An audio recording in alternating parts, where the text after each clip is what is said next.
अस्सलाम वालेकुम दोस्तों, आज हम एनालिटिकल ज्योमेट्री का एक नया टॉपिक स्टार्ट करने जा रहे हैं जो बेसिकली MTH403 है इसका code.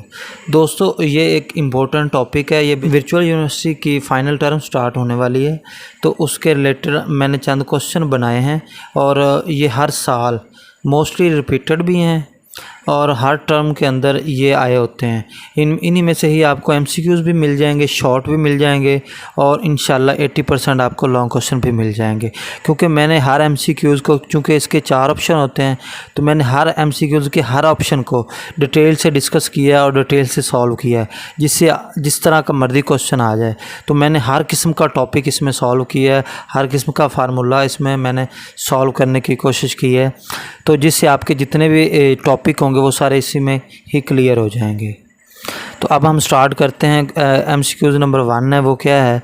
When A is equal to B is equal to C, the ellipsoid x square over a square plus y square over b square plus g square over c square is equal to 1 becomes C। दोस्तों सवाल यहाँ पे ये देखिए, सबसे पहले यहाँ पे A B C, उसने कहा A B C ये तीनों इक्वल हैं, तो आपने यहाँ पे ए बी सी को तीनों इक्वल सपोज कर लें, या तीनों को ए कर लें, या तीनों को बी कर लें, या तीनों को सी कर लें। अब आगे हम देखते हैं इसके ऑप्शन क्या दिए हैं उन्होंने। ये दिए हैं कि ए इज इक्वल टू, उन्होंने कहा कौन हो सकता है, पैराबोलाइड हो सकता है, स्फेयर हो सकता है, हाइपरबोलाइड हो सकता है। तो आपने सबसे पहले ये देखना कि कौन की इक्वेशन क्या होती है। सबसे पहले हम कौन से स्टार्ट करते हैं। हमारे पास जो कौन की इक्वेशन होती है वो होती है x square plus y square is equal to r square z square. ये हमारे पास कौन की इक्वेशन होती है। अब देखिए इसमें कोई भी कांस्टेंट टर्म नहीं है। एक्स वाई ये variable, r is a radius है, तो लिहाजा इसको हम इंटरचेंज नहीं कर सकते, ये एज इट ही रहेगा।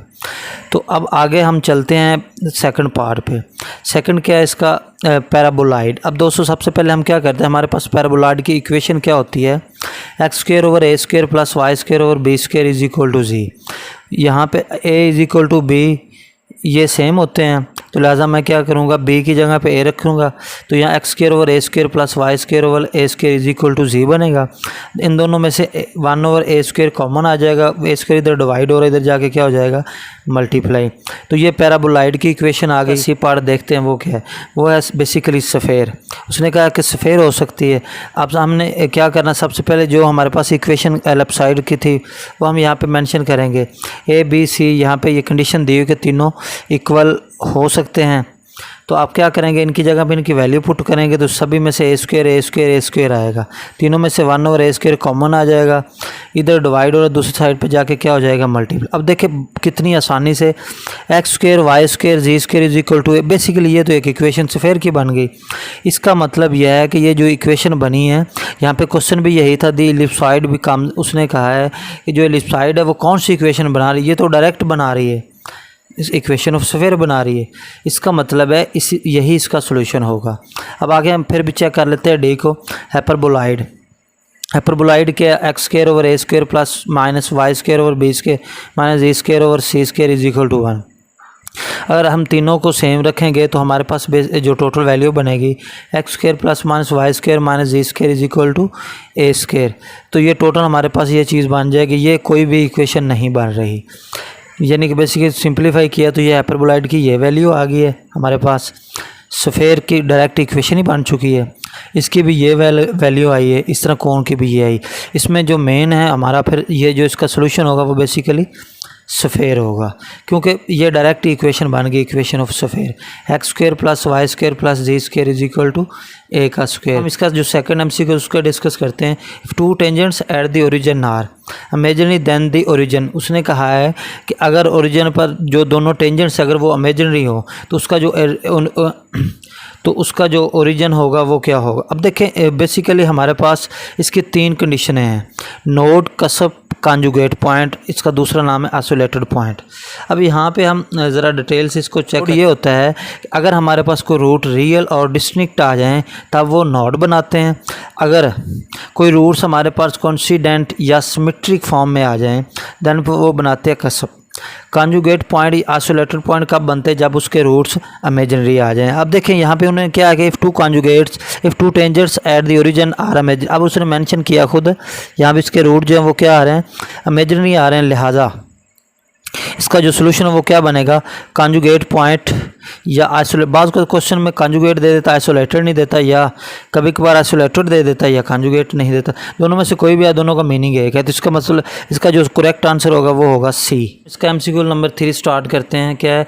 The functions y is equal to 4 under root x and y is equal to -4 under root x are two branches of parabola. अब यहाँ पे ये दो ब्रांचेज है पैराबोला के, हमने चेक करना है कि कौन सी इक्वेशन इसके ऊपर सेटिस्फाइड हो रही है।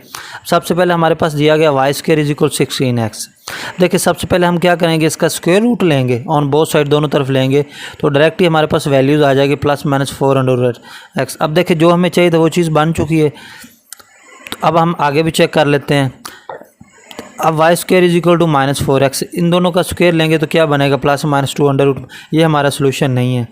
तो अब y square is equal to 4x लेते हैं तो y is equal to +-2 under root x बन जाएगा, ये भी हमारा सोल्यूशन नहीं है। y is equal to 16x लिया तो y इज इक्वल टू 16 ही बनेगा, क्योंकि इसके ऊपर स्क्वायर नहीं, तो लिहाजा हम इसका स्क्वायर रूट नहीं ले सकते। तो अब देखें इनमें से जो करेक्ट आंसर है वो फिर क्या बन रहा है, y is equal to +-4x, ये हमारा करेक्ट आंसर है। अब इसका जो पार्ट इसका एमसीक्यू नंबर 4 है वो हम स्टार्ट करते हैं। If function of x is equal to x square plus x plus 1 and f prime of x is equal to 2x plus 1। अब इसमें एक थोड़ा सा टेक्निकल पॉइंट है, वो ये है कि किसी भी तरह का कोई भी क्वेश्चन आ जाए, अगर वो कहे कि इसके सिंगुलर पॉइंट निकालें, तो सिंपल आपने क्या करना है, कोई भी किसी भी किस्म का सवाल आ जाए तो आपने सिंपल ये करना है कि पहले फंक्शन गिवन होगा उसका फर्स्ट डेरिवेटिव लेना, फिर उसी फर्स्ट डेरिवेटिव को आपने 0 के इक्वल रखना, वहाँ से आपके पास कोई x की वैल्यूज़ आएगी, वो आपने ओरिजिनल जो फंक्शन होगा उसमें पुट करनी, वहाँ से आपका सिंगुलर पॉइंट आ जाएंगे। तो मैंने क्या किया, 0 के इक्वल फर्स्ट डेरिवेटिव को रखा, x की वैल्यू बन गई -1/2, इसको ओरिजिनल फंक्शन में पुट किया तो हमारा जो सोल्यूशन बना वो क्या बना 3/4। अब देखते हैं कि ये करेक्ट आंसर इसमें है, देखें ये यहाँ पे पड़ा हुआ है, तो ये हमारा करेक्ट आंसर होगा। अब हम स्टार्ट करते हैं एमसीक्यूज नंबर 5। एमसीक्यूज नंबर 5 क्या है, for the curve x³ + y³ - 3axy is equal to 0, या x² + y² - 2axy is equal to 0 or x⁴ + y⁴ - 4axy is equal to 0। अब देखिए ये क्वेश्चन शॉर्ट में भी आ सकता है, लॉन्ग में भी आ सकता है। तो मैंने क्या किया, मैंने तीनों क्वेश्चन लिख दिए, इन तीनों में से कोई इन तीनों में से कोई एक ज़रूर आएगा, या शॉर्ट में आएगा या लॉन्ग में, और एमसीक्यूज तो कन्फर्म है। तो सबसे पहले दोस्तों आपने क्या करना है कि इसकी स्टेटमेंट देखनी है। इस तरह का कोई भी क्वेश्चन आ जाए, आपने सेम जितने में जैसे मैंने स्टेप किए हैं सारे स्टेप्स एज इट ही आपने करने हैं। The tangents at the origin are x is equal to 0 and y is equal to 0 then the origin is, उसने कहा है कि अगर इसका ओरिजिन 0 हो, यानी कि एक्स और वाई की वैल्यू 0 आ जाए, देन इसका ओरिजिन की वैल्यू क्या आ गई। अब हमारे पास 4 पॉइंट है, पहले नोड मेंशन किया, और सेकंड है आइसोलेटेड पॉइंट, थर्ड क्या है कस्प, फोर्थ नन। अब देखिए नोड की डेफिनेशन क्या है कि उसके जो रूट्स होंगे वो रियल एंड डिस्टिंक्ट होने चाहिए। आइसोलेटेड पॉइंट या कंजुगेट पॉइंट, इसकी डेफिनेशन क्या है कि उसके रूट्स इमेजिनरी होने चाहिए। थर्ड कस्प की डेफिनेशन क्या है कि उसके रूट या तो कॉन्सिडेंट होने चाहिए या सिमेट्री होने चाहिए। तो ये तो फिर एंड पे देखते हैं क्या बनता है, इसको पहले सॉल्व करने की कोशिश करते हैं। क्या सबसे नौ गिवन हमारे पास जो इक्वेशन थी वो क्या थी, x³ + y³ - 3axy is equal to 0, वो हम यहाँ पे लिखेंगे। उसके बाद क्या करेंगे, जो इसकी लोएस्ट डिग्री होगी ना उसको हम 0 के इक्वल इक्वेट कर देंगे। Now the tangents at the origin are, हमारे पास क्या होगा -3axy इज इक्वल टू 0 हो जाएगा, x is equal to 0, y is equal to, यानी कि जितने भी इसके वेरिएबल्स उस सबको मैंने इक्वेट किया। इक्वेट करने के बाद ये फिर 0 x भी 0 आ जाएगा, y भी 0 आ जाएगा। Since the tangents are real and distinct, यहाँ पे हमें पता है कि जो टेंजेंट्स बेसिकली आ रहे हैं वो रियल भी हैं और डिस्टिंक्ट भी है। The origin is the node, अगर रियल, मैंने आपको बताया था जब रूट्स रियल आ जाएं या डिस्टिंक्ट आ जाएं तो जो उसका ओरिजिन होगा वो क्या बनेगा, नोड बनेगा या कंजुगेट पॉइंट बनेगा। ठीक है, हमने स्टार्ट पे इक्वेशन नंबर 1 ली थी, नेगलेक्टिंग कर दें उसमें से जो y⁴ भी उसको जो स्टार्ट से हमने इक्वेशन नंबर 1 जिसको सॉल्व कर रहे हैं उसमें से हम नेगलेक्ट करेंगे y⁴ को। तो यहाँ पे हमारे पास वैल्यू क्या बनेगी फिर x³ - 3axy is equal to 0। जितने भी क्वेश्चन है सभी में से आपने अगर स्क्वायर है तो y² नेगलेक्ट करना है, y⁴ है तो y⁴ को नेगलेक्ट करना है, यानी कि स्टेप बाय स्टेप आपने एज इट इसको करना है। तो यहाँ पर आपके पास y की जो वैल्यू बनेगी 1/3x², देन इसमें y जो होगा वो बेसिकली फॉर रियल वैल्यू, क्योंकि आप देखिए इसकी वैल्यू पॉजिटिव आ रही है, तो y क्या बन जाएगा for real values of x near origin फिर जो रूट्स बेसिकली जो हमारे पास रूट या उसका जो ओरिजिन होगा वो क्या बनाएगा, नॉड की डेफिनेशन क्या है, उसके जो रूट्स होंगे वो रियल एंड डिस्टिंक्ट होने चाहिए। तो अब यहाँ पे मेंशन प्रूव हो गया कि रूट्स इसके बेसिकली रियल हैं, तो यहाँ पे क्या बनाएगा, वो नॉड बनाएगा। इसका मतलब इसका जो करेक्ट आंसर है वो हमारे पास नॉड होगा, नॉड बनेगा इसका करेक्ट आंसर। अब हम स्टार्ट करते हैं MCQs नंबर 6। इसमें मैंने क्या किया है, मैंने स्टेप बाय स्टेप जितने भी पार्शियल डेरिवेटिव के रूल थे मैंने यहाँ पे लिख दिए हैं, चाहे शॉर्ट में आ जाए, चाहे लॉन्ग में आ जाए, चाहे MCQs में आ जाए, तो आपने एज इट ही अप्लाई करना है और इसी को फार्मूले को यूटिलाइज़ करते हुए आपने क्वेश्चन को सिंप्लीफाई करना है। सबसे पहले हम देखते हैं कि हमारे पास क्या पॉइंट है। पार्शियल डेरिवेटिव एक्स वाई का square minus partial derivative double x partial derivative double y less than 0, then the double point would be. फिर इसका डबल पॉइंट क्या होगा, अगर हमारे पास इसका जो फार्मूला है 0 से लेस होगा तो जो उसका डबल पॉइंट होगा वो आइसोलेटेड पॉइंट होगा या कॉन्जुगेट पॉइंट होगा। अगर हमारे पास function of x comma y 0 आ जाए then such a singular point at x comma y is a double point, फिर डबल पॉइंट होगा। अगर हमारे पास जो ये फार्मूला दिया है अगर 0 से ग्रेटर हो जाए then such a double point क्या बनाएगा, नॉड बनाएगा। क्यों नॉट बनाएगा, क्योंकि इसमें जो इसके जितनी भी वैल्यूज़ आएंगी वो 0 से ज़्यादा होंगी, यानी कि रियल होंगी एंड डिस्टिंक्ट होंगी। इसी वजह से जो पीछे हमने किया लेस से 0 यानी कि कोई इमेजिनरी रूट्स आएंगे, जब कोई इमेजिनरी आएंगे तो फिर क्या बनेगा, आइसोलेटेड पॉइंट आर या कॉन्जुगेट पॉइंट बनेगा। अब हम चेक करते हैं इसका नेक्स्ट फार्मूला क्या है। ये हमारे पास फार्मूला दिया गया, अगर 0 के बराबर आ जाए फिर जो पॉइंट डबल पॉइंट होगा वो क्या बनाएगा, कसप। वो क्यों बनाएगा, क्योंकि अगर फार्मूला सारा ये 0 के बराबर आ जाए, में जो रूट्स होते हैं वो या तो कॉन्सिडेंटल होते हैं या सिमेट्रिक होते हैं। तो हम स्टार्ट करते हैं MCQs नंबर 8। वो क्या है, x square over 16 4 plus y square over 81 plus 1 is equal to z square over 100 is an equation.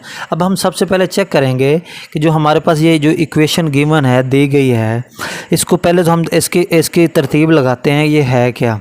सबसे पहले हम क्या करेंगे, ये प्लस और इधर आके माइनस हो जाएगा, ये प्लस इधर आके माइनस हो जाएगा। अब 64 को हम 8 का स्क्वायर भी लिख सकते हैं, 81 को 9 का स्क्वायर लिख सकते हैं, 100 को 10 का स्क्वायर लिख सकते हैं। अब देखिए हमारे, अब चेक करते हैं इनके ऑप्शन क्या है। पहला है हाइपरबोलॉइड ऑफ 2 शीट्स, उसने कहा पहला आंसर ये हो सकता है, दूसरा मेंशन किया हुआ हाइपरबोलॉइड ऑफ 1 शीट। अब देखिए जो हाइपरबोलॉइड ऑफ 2 शीट्स है, इसका मैंने फार्मूला यहाँ पे लिखा है, x square over a square plus y square over b square minus z square over c square is equal to -1। ये हमारे पास बेसिकली इसका फार्मूला है। अब देखिए ये इनके साथ मैच करें क्या हो रहा है, यानी कि बेसिकली इसका यही करेक्ट आंसर है। अब आगे भी चेक कर लेते हैं वो क्या है, जो हाइपरबोलॉइड ऑफ 1 शीट का फार्मूला क्या, x square over a square plus y square over b square minus z square over c square is equal to 1। यानी कि अब देखिए ये इसके इक्वल टू के बाद -1 और यहाँ पे +1 आ रहा है, यानी कि ये इसका फार्मूला नहीं है। तो इस तरह अब हम चेक करते हैं एलिप्साइड, आगे थर्ड इसका ऑप्शन दिया हुआ है। एलिप्साइड की इक्वेशन क्या है, x square over a square plus y square over b square plus z square over c square is equal to 1।